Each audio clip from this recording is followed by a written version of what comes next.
Malaysia diiktiraf antara 5 negara terbaik di dunia kawal pandemik COVID-19. Juga, pandemik COVID-19 kembali hantui China.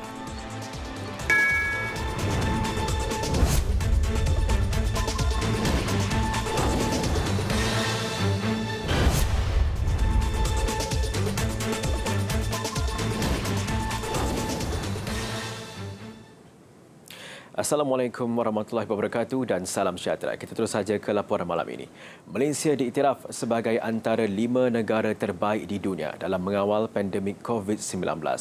Menurut Menteri Kanan Kluster Keselamatan Datuk Seri Ismail Sabri Yaakob, Malaysia di bawah kepimpinan Perdana Menteri Tan Sri Muhyiddin Yassin merupakan salah satu negara contoh berhubung penerimaan rakyat terhadap tindakan kerajaan dalam mencegah COVID-19. Di bawah pimpinan Yang Amat Berhormat Tan Sri Muhyiddin Yassin, Malaysia telah berjaya menjadi salah satu negara contoh dalam usaha mengekang penularan wabak COVID-19. Penerimaan rakyat terhadap tindakan kerajaan telah mendapat pengiktirafan dalam satu tinjauan global yang mana Malaysia berada di dalam kedudukan antara 5 negara terbaik dunia dengan public approval yang tinggi ataupun penerimaan rakyat yang tertinggi. Mengikut statistik, sebanyak 8 kes baru COVID-19 dicatatkan hari ini. Daripada jumlah itu, 2 adalah kes import, 2 kes lagi melibatkan penularan tempatan di kalangan warga negara dan 4 kes melibatkan penularan tempatan di kalangan bukan warga negara. Jumlah kumulatif kes positif COVID-19 yang dicatatkan sehingga hari ini ialah 8,453 kes. Sebanyak 35 lagi kes pulih dicatatkan hari ini menjadikan jumlah kes yang masih dirawat turun pada 986 kes. Kes kematian, 1 lagi kes dilapor hari ini untuk jumlah kumulatif 121 kes. Serentak pengumuman itu, Datuk Seri Ismail Sabri memaklumkan bahawa bermula minggu depan, sidang media Perintah Kawalan Pergerakan PKP sebagai langkah mencegah COVID-19 tidak lagi akan diadakan secara harian. Mulai minggu depan, sidang akhbar saya akan dibuat sebanyak 3 kali seminggu, iaitu setiap hari Isnin, Rabu dan Jumaat sahaja. Datuk Seri Ismail Sabri turut mengucapkan terima kasih kepada petugas Barisan Hadapan, keluarga mereka, pengamal media dan rakyat Malaysia secara amnya yang telah membantu mengurangkan kes COVID-19 di Malaysia. Kepada semua rakyat Malaysia yang mematuhi peraturan dan SOP yang ditetapkan pada setiap masa, terima kasih saya ucapkan di atas kerjasama dan sokongan tuan-tuan dan puan-puan sekalian. Kelonggaran yang diberikan di bawah PKPP ini tidak bermakna kita boleh leka di dalam mengamalkan norma baru dan kita harus sentiasa memastikan kawalan kendiri dan penjarakan sosial diamalkan. Di China, lain pula ceritanya apabila negara itu mengesahkan 57 kes baharu positif COVID-19 dan merupakan bacaan tertinggi sejak April lalu. Difahamkan ia meliputi kluster yang dikaitkan dengan pasar borong di selatan Beijing. Menurut Suruhanjaya Kesihatan Negara NHC, daripada jumlah itu, 36 daripadanya merupakan jangkitan tempatan. Sementara itu, pihak Kesihatan Beijing mengesahkan kesemua 36 individu itu dijangkiti sewaktu mengunjungi pasar berkenaan. Ekoran itu, 11 kawasan perumahan diarah melaksanakan Perintah Kawalan Pergerakan. Sebelum ini, pihak berkuasa mengesahkan 2 kes positif jangkitan itu sekaligus membawa kepada penangguhan pembukaan sekolah rendah.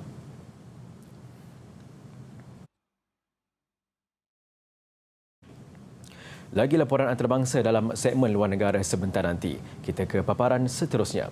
Kementerian Kesihatan KKM sedang menyiasat punca kematian yang dilaporkan hari ini membabitkan orang kena tahan OKT di Depo Tahanan Immigration Bukit Jalil, Ibu Negara Jumaat lalu. Bangsa warga India usia 67 tahun adalah korban ke-121 COVID-19 di Malaysia. Kita sekarang ni hanya dalam siasatan kita, jadi kita akan lihat kepada kes ataupun OKT yang lain yang ditahan bersama dalam satu sel. Jadi mereka akan diasingkan dan akan dijalankan proses untuk kita mengenal pasti sama ada yang lain terdedah ke tidak. Ini siasatan sedang dijalankan. Jadi sama ada jangkitan ataupun ada jangkitan lain daripada COVID-19 kita pun tak pasti. Menurut Datuk Dr. Nur Hisham, mangsa mempunyai latar belakang penyakit kencing manis, darah tinggi, jantung dan buah pinggang. Mangsa didapati tidak sedarkan diri di depo dan dibawa ke Hospital Chancellor Tuanku Mukris, Universiti Kebangsaan Malaysia UKM, Bangi untuk rawatan. Saringan ujian COVID-19 didapati positif dan kementerian masih menanti keputusan penuh berdasiasat ke atas mangsa. 3 daripada 5 pekerja yang hilang pekerjaan dalam tempoh beberapa bulan lalu berumur di bawah 40 tahun. Menurut pakar ekonomi DM Analytics Sdn Berhad Zohir Rosli, kebanyakan mereka adalah dari sektor tidak formal yang tidak menawarkan sebarang jaringan keselamatan sosial. Kaji selidik oleh DM Analytics mendapati 3 daripada 5 pekerja sektor tidak formal berpendapatan kurang daripada RM4,000 sebulan dan semasa penguatkuasaan Perintah Kawalan Pergerakan PKP bagi membendung penularan pandemik COVID-19, sebanyak 50% daripada mereka kehilangan perniagaan. Analisa itu menyebut sebanyak 2.5 juta rakyat Malaysia bekerja di sektor tidak formal. Bilangan belia berusia antara 20 hingga 30 tahun yang bekerja di sektor itu meningkat 2 kali ganda pada 2016 kepada 12% pada 2019, walaupun pekerjaan itu tidak menawarkan pendapatan tetap. Mereka yang berjaya mengekalkan pekerjaan melihat pendapatan mereka berkurang 90%. Golongan itu mengakui bahawa mereka tidak punya simpanan yang cukup walaupun untuk bertahan bagi tempoh sebulan. Tambah Zohir, belia memerlukan intervensi luar biasa daripada kerajaan untuk membantu mereka kembali ke landasan. Bantuan yang diberikan setakat ini tidak mencukupi bagi mereka yang bekerja sendiri atau diberhentikan. Zohir berkata lebih banyak pekerjaan perlu diwujudkan untuk golongan belia agar mereka selamat dalam tempoh krisis umpama ini. Beliau mencadangkan supaya belia yang bekerja sendiri sepatutnya terus menerima bantuan kerajaan sekurang-kurangnya RM1,000 sebulan sehingga akhir tahun ini. Pasar pagi harian di perkarangan Pasar Besar Alustar yang dihentikan operasinya sepanjang Perintah Kawalan Pergerakan mula beroperasi kembali sejak Khamis lalu. Dipindahkan ke tempat letak kereta, peniaga terpaksa berhadapan kebiasaan baru dalam menjalankan perniagaan terutamanya penjarakan sosial. Tinjauan berpati keadaan agak lengang meskipun ramai pelanggan yang datang ke Pasar Besar sejak awal pagi. Rata-rata peniaga yang berniaga di pasar pagi ini adalah peniaga pakaian. Meskipun pendapatan terjejas, mereka bersyukur kerana dapat kembali menjalankan perniagaan selepas berehat hampir 3 bulan. Takut orang berniaga dekat luar ni lah, kalau dekat dalam ada pasar bilion, kita duduk sebelah situ, lepas tu orang lagi mai ramai lagi. Lepas tu market pun dekat, orang singgah market terus mai dekat kita. Macam ni dia pun jauh sikit lah kan, aku pakai parking betul lah. Alhamdulillah lah, adalah rezeki sebab boleh berniaga dah. Memang kena jual murah lah. Boleh tarik customer sikit lah. Jual murah-murah lah. Yang jual dulu 50, kena jual dalam, tak ambil untung lah. Tak ambil untung lah. Jual kasih mereka mai sajalah. Nak bagi laku juga. Nak bagi laku lah. Galak mereka mai lah. Tarik perangan masuk sini lah. Majlis Bandaraya Alustar MBAS sedang dalam usaha membuka pasar pagi dan pasar malam secara berperingkat. 2 buah pasar pagi turut dibuka di Pasar Besar Alustar dan Pasar Pokok Sena bermula Khamis lalu. Untuk peringkat awal ini, tumpuan ialah kepada pematuhan peniaga terhadap prosedur operasi standard SOP bertujuan mencegah COVID-19. Semua tapak penjaja turut diletakkan dalam jarak sosial sekurang-kurangnya 1 meter jauh. Kerajaan menyasarkan penglibatan lebih 30,000 peneroka Felda bagi menyertai program pembangunan peneroka PPP menjelang akhir tahun ini. Menteri di Jabatan Perdana Menteri bagi Ekonomi Datuk Seri Mustafa Mohamed berkata, program berkenaan diperakui menerusi kertas putih mengenai Felda sebelum ini. Cuma kita kita nak tambahkan lagi bilangan, tak mau bergantung sangat. Kalau harga kelapa sawit ke getah rendah umpamanya, kalau mengikut harga sekarang ni kita mencabar dengan nak tolak sana sini, maka pendapatan itu tak seberapa. Jadi itulah sebabnya perlu dipelbagaikan sumber pendapatan. Katanya hampir 31,000 peneroka Felda di seluruh negara bakal menerima manfaat melalui 116 projek pertanian yang melibatkan peruntukan 124 juta ringgit. Jumlah itu sebahagian daripada peruntukan 1 bilion ringgit yang disediakan kerajaan untuk peneroka Felda bagi tempoh 4 tahun.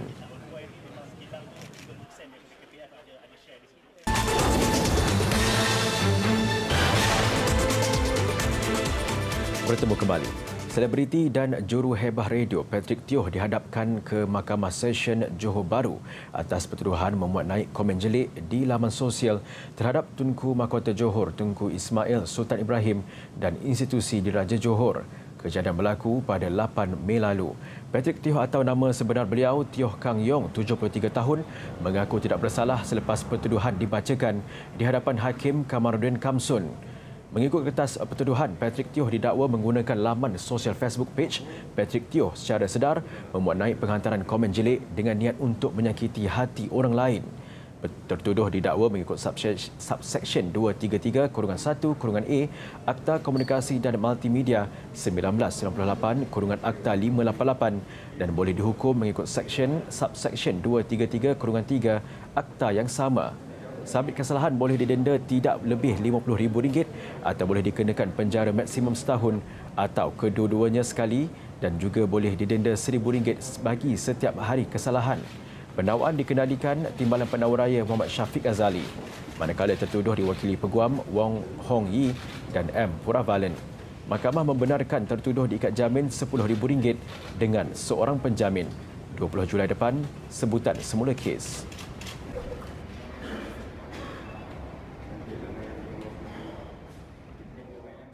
Kanak-kanak lelaki yang dihanyutkan arus deras anak Sungai Bakau Rawang, Selangor 2 hari lalu ditemui pagi tadi.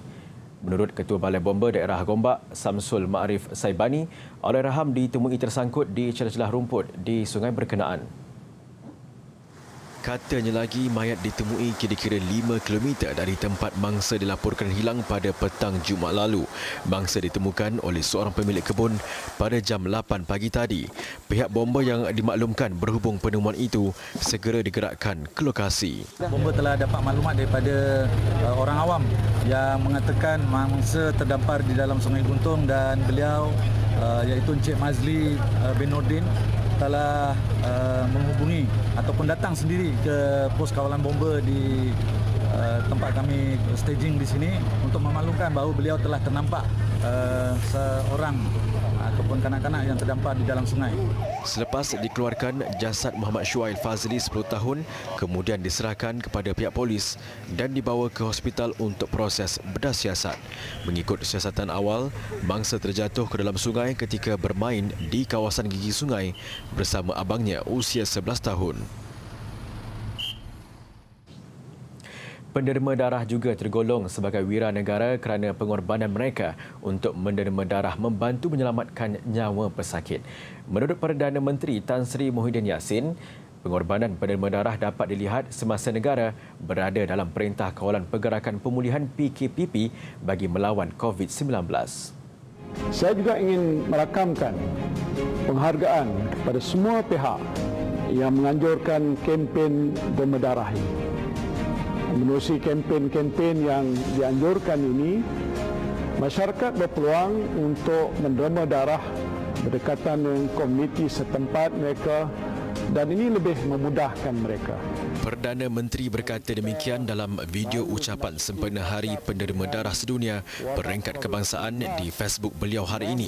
Sambutan bertujuan menghargai sumbangan setiap penderma darah dalam membantu menyelamatkan nyawa pesakit, seterusnya meningkatkan tahap kesihatan komuniti setempat. Tan Sri Muhyiddin berkata, dalam situasi negara yang baru memasuki fasa pemulihan wabak COVID-19, norma kehidupan yang baru perlu terus dilaksanakan untuk meraihkan penderma darah. Tambahnya, masyarakat perlu terus menyokong pusat darah negara dan menjadikan amalan menerima darah sebagai budaya gaya hidup sihat.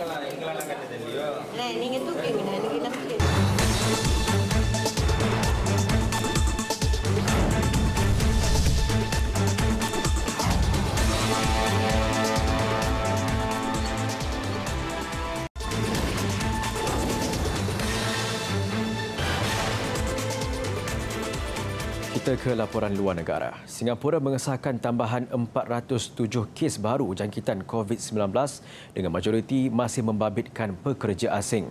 Perkembangan itu menjadikan jumlah keseluruhan meningkat kepada lebih 40,000 kes. Kementerian Kesihatan Singapura memaklumkan daripada jumlah itu hanya 9 kes membabitkan warga Singapura dan penduduk tetap, manakala 5 pemegang pas kerja. Sehingga kini 26 individu direkodkan maut dengan kes terbaru membabitkan wanita Singapura berusia 73 tahun.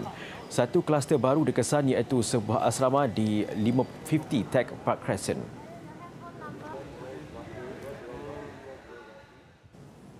Selepas lebih 2,000 tahun, kota Purba Petra yang menjadi tarikan jutaan pelancong ke Jordan kini dilaporkan sunyi sepi. Malah penduduk sekitar menyifatkannya tidak ubah seperti rumah hantu. Semuanya berlaku gara-gara tindakan kerajaan negara itu mengenakan sekatan pergerakan dan menutup sempadan sejak 16 Mac lalu ekoran pandemik COVID-19. Akibatnya lebih 200 pemandu pelancong dengan 1,500 pemilik kuda dan keldai terpaksa menganggur.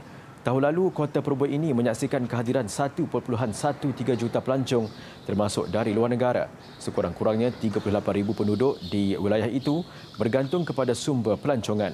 Petra menjadi antara 7 keajaiban dunia dan diiktiraf tapak warisan UNESCO sejak 1985.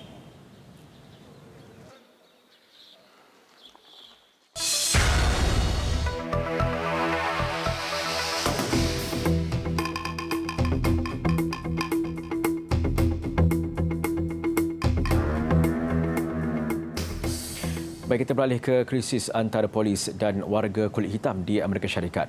Ketua Polis Atlanta meletak jawatan selepas seorang anggotanya menembak mati lelaki kulit hitam ketika cuba memberkas mangsa. Menurut Datuk Bandar Kisar Lance Bottoms, keputusan Erica Shields melepaskan jawatan itu atas kerelaan diri sendiri. Difahamkan Shields sudah berkhidmat dengan Jabatan Polis Atlanta selama lebih 2 dekad. Malam Jumaat lalu, mangsa kulit hitam dikenali sebagai Rashad Brooks, 27 tahun, ditembak mati ketika sedang tidur di dalam kereta di kaunter pandu lalu sebuah restoran makanan segera. Pekerja bertindak membuat aduan kepada polis dengan mendakwa mangsa menghalang pelanggan lain. Biro Siasatan Georgia mendakwa mangsa gagal melepasi ujian kewarasan dan cuba melawan apabila ditahan.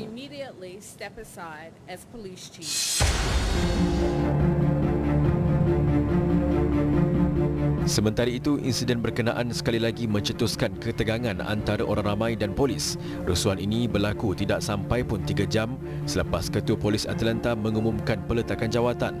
Perusuh menutup lebuhraya dan menyalakan api sebagai tanda bantahan terhadap kekejaman polis. Insiden itu merupakan yang kedua dalam tempoh 2 bulan selepas seorang lagi lelaki berkulit hitam, George Floyd, maut selepas mati dalam tahanan polis.